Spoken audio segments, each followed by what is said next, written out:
그대는 어이구 애기야 어이구 아직 결혼도 못 해봤어? 자꾸 라방을 하면서 영식이가 제 욕했어요. 영식이가 제 욕했어요. 그게 공황장애인지는 잘 모르겠는데 와 내가 두렵다. 뭔가 사건이 일어날 것 같다.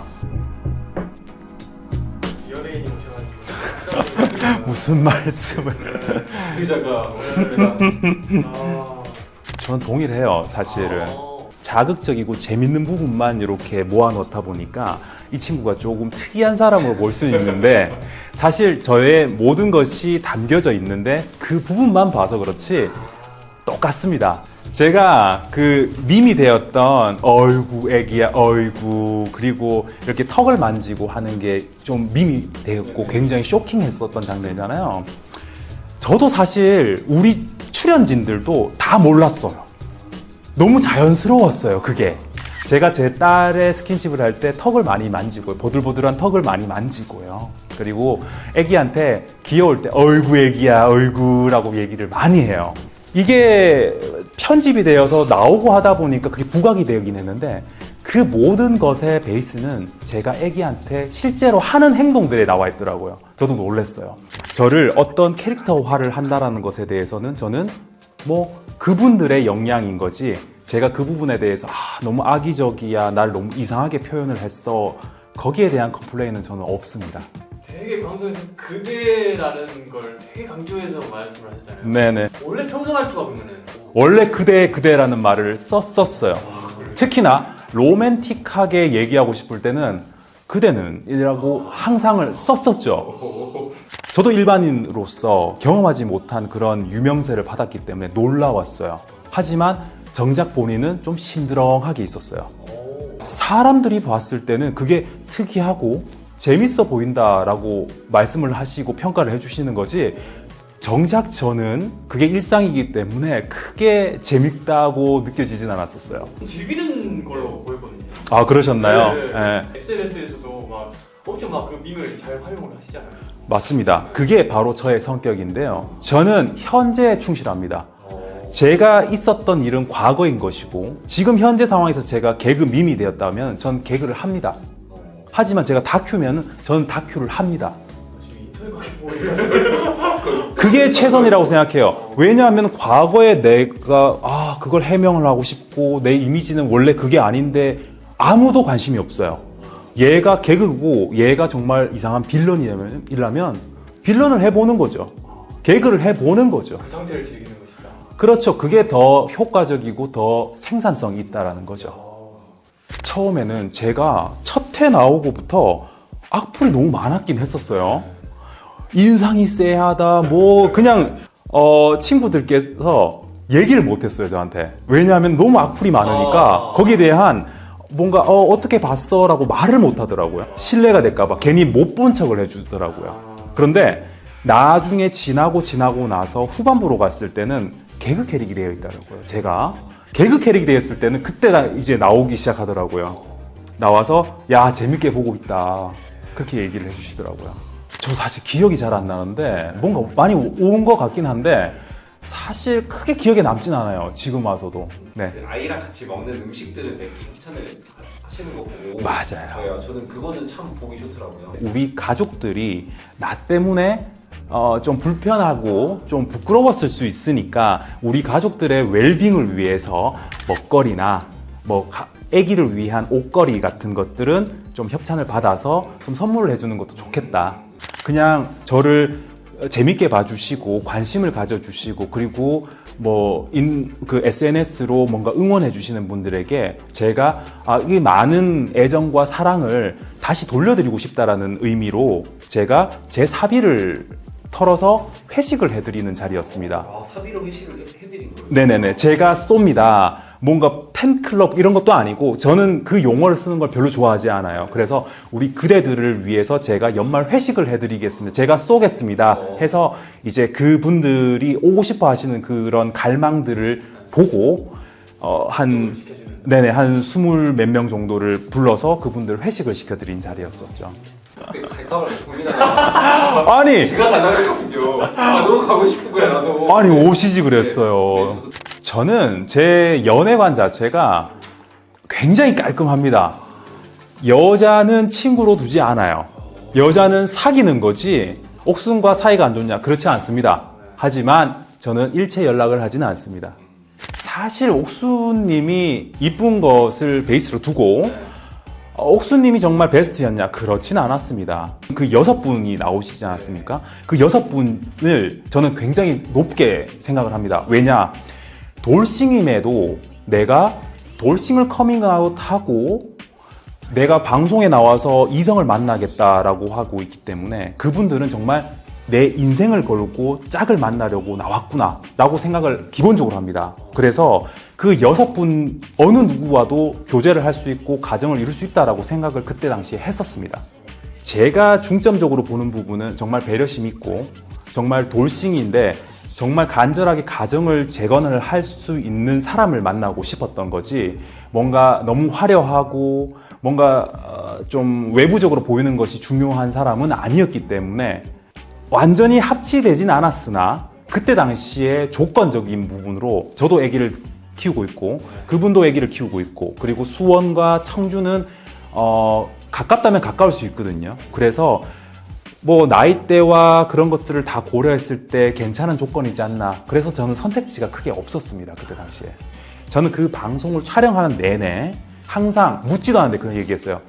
데이트를 하고 싶거나 저한테 관심이 있으시면은 신청을 해주세요. 하지만 저는 항상 선택은 옥수님한테 갑니다를 매일매일 말씀드렸습니다.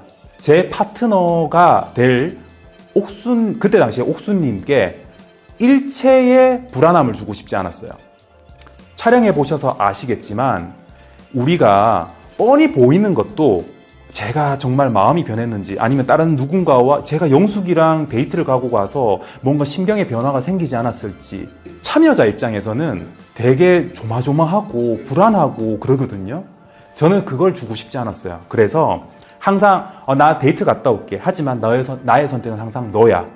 그걸 항상 얘기를 했었습니다. 하지만 편집이죠. 현숙님과 영숙님과 얘기를 했을 때 그 모든 대화의 끝은 하지만 나의 선택은 옥순이야가 있었어요. 하지만 그 부분은 스포가 되고 그 부분이 들어가면 제가 바람둥이 이미지가 없어지겠죠. 그래서 그 부분은 날리는 거죠. 그게 편집의 묘미라고 할 수 있는데 저는 그 부분에 대해서 컴플레인하지 않아요. 왜냐? 그게 있었기 때문에 제가 재밌는 사람이 될 수가 있었던 거죠. 제가 사실 SNS를 시작한 지 얼마 안 됐어요. 마지막 방송이 2번 남았을 때쯤에 개설을 하고 나서 그렇게 뭐 팔로워가 증가를 하게 됐고 그리고 섭외 요청이 오고 협찬을 받고 광고 요청이 오고 그런 게 왔었거든요. 그 중에 하나가 SNL 작가분께서 저에게 컨택이 오신 거였어요. 어땠어요? 굉장히 신선했어요. 왜냐하면은 제가 사실 SNL을 굉장히 좋아했었거든요. 그래서 SNL의 권혁수님이나 그리고 김민교님이나 이런 분들을 다 볼 수 있다는 것이 저는 너무너무 행복한 거였죠. 그래서 팬심으로 저는 무조건 할게요가 된 거였죠. 이게 개콘 소재로 좀 다뤄졌잖아요. 그런 거 신경 쓰지 않고 즐긴다. 기분 나빠서 뭐 하겠습니까? 저희에게 도움이 전혀 되지 않습니다. 예. 그렇지 않습니다. 저도 일반적인 사람인 거고 제가 방송을 계속 하는 사람이 아니지 않습니까? 최대한 빨리 잊으려고 노력을 했고 그냥 그 부분을 보지 않으려고 노력을 했었어요. 잊어지던가요? 힘들었어요. 사실 어느 정도까지 왔었냐면은 제가 SNS를 개설하기 전에는 길을 가다가 저를 알아보고 왠지 저에게 시비를 걸 것 같은 그런 위협도 느낀 적이 있었어요. 이건 그 사람들이 그렇게 하지 않았는데 왠지 제가 자체적으로 저 사람들이 내가 워낙에 빌런이니까 세상 모든 사람들이 나를 욕하는 것 같이 느껴지고 공항이 멋있겠겠네요. 네네 그게 공황장애인지는 잘 모르겠는데 후배와 같이 커피를 마시고 있었는데 제가 갑자기 너무 좀 불안 증세가 오더라고요. 그래서 제가 사실 말씀드렸다시피 키가 186.5에 이렇게 덩치가 큰 남자임에도 불구하고 불안감이 느껴지더라고요. 그래서 후배야 내가 좀 상태가 안 좋은 것 같으니 집까지 좀 데려다 달라 라고 요청을 해서 후배가 데려다 준 적도 있었습니다. 아, 평소에 그러시지 않아요? 절대 그런 게 없죠.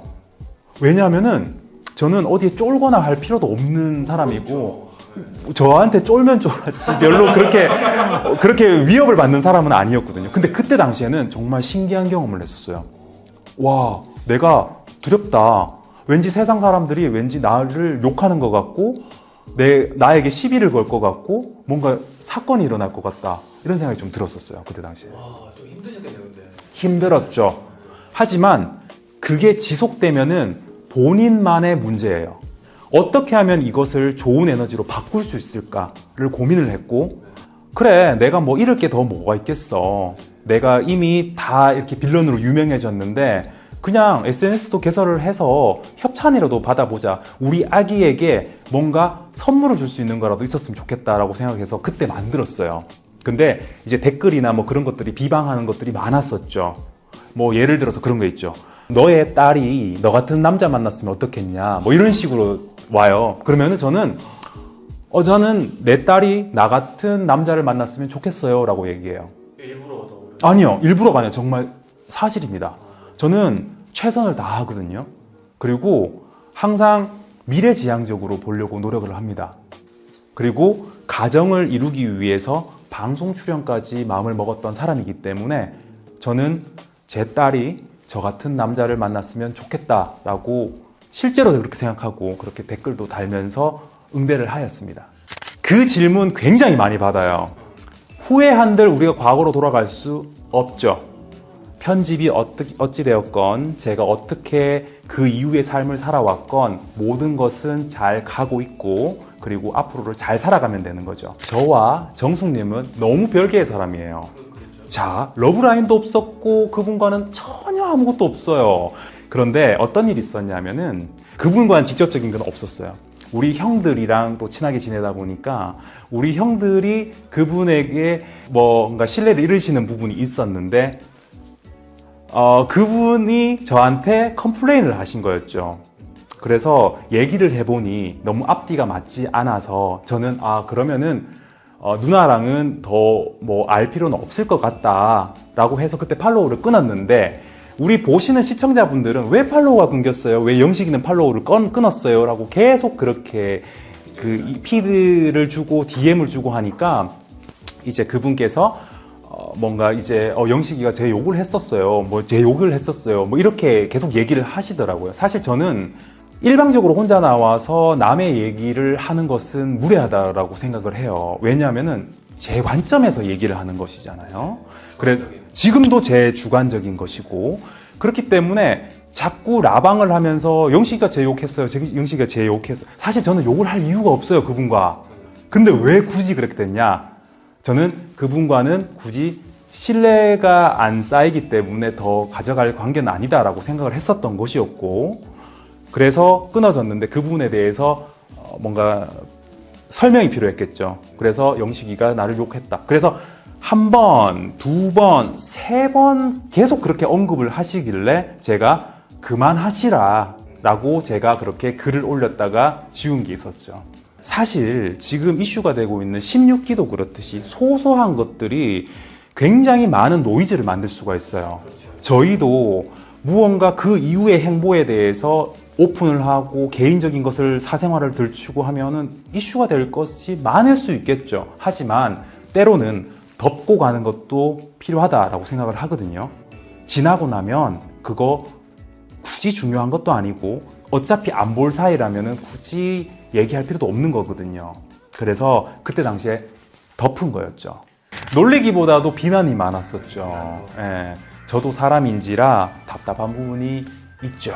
하지만 저만의 일이 아니고 상대가 있는 상황이기 때문에 그 부분에 대해서는 크게 컴플레인하고 싶지는 않고 단 한 가지 말씀드리고 싶고 굳이 해명이라면 해명이라는 것은 방송이라는 것이 있다. 관찰 카메라 같이 보이고 카메라만 설치되어 있는 것처럼 보이겠지만 그 뒤에는 수십 명의 스태프들이 기다리고 있고 카메라를 들고 찍고 있는 상황이랍니다. 보는 시간은 10분, 5분 내외예요. 그러다 보니까 왜 자꾸 재촉하느냐, 왜 자꾸 저렇게 안달이 나서 계속 얘기를 하느냐. 그 시간은 사실 8시간, 9시간이 되는 시간이기도 했어요. 섭외도 하고 세팅도 하고 양해도 구하고 모든 것이 어레인지가 되어 있는 상황인데 내 기분 나쁘다고 해서 그냥 그 자리를 박차고 나가거나 하는 것은 불가능할 수 있다는 거죠. 그렇다면 이것은 하나의 일이기 때문에 빨리 컨디션을 회복하고 다시 기분을 풀어서 그 슛을 들어가야 된다라는 것이 저의 생각이에요. 그 가정을 이루는 것이 굉장히 현실적이고 힘든 일이긴 하거든요. 아기와 그 상대 파트너와의 궁합도 봐야 되는 것이고, 그 상대 파트너가 자녀가 있다라면 그들끼리의 궁합도 봐야 되는 거예요. 그리고 함께 어디서 살아야 될지에 대해서, 그래서 고민거리가 굉장히 많아진 거죠. 그래서 지금 현재는 그냥 혼자 살면서 연애 정도는 할 수 있겠다라는 생각으로 돌아온 건 맞으나, 정말 좋은 소양을 가진 분을 만난다라면 물론 저희 딸과 그리고 저의 웰빙을 위해서 가정을 이루려고 노력은 다시 할 수 있겠습니다. 저는 제가 잘나서 여기에 화면에 나오는 것이 아닙니다. 저는 부족하고요. 부족하기 때문에 결혼하고 이혼하고 이렇게 방송에까지 나왔던 사람입니다. 쉽다면 쉽고 어렵다면 어려울 수 있는데, 사실 너무 고민을 하면은 시작도 못할 것 같아요. 그래서 정말 괜찮은 사람이 있다라면은 정말 긍정적인 부분 많이 보고 단란한 가정을 이루시고 아기도 놓으시고 이혼도 하지 않았으면 좋겠어요.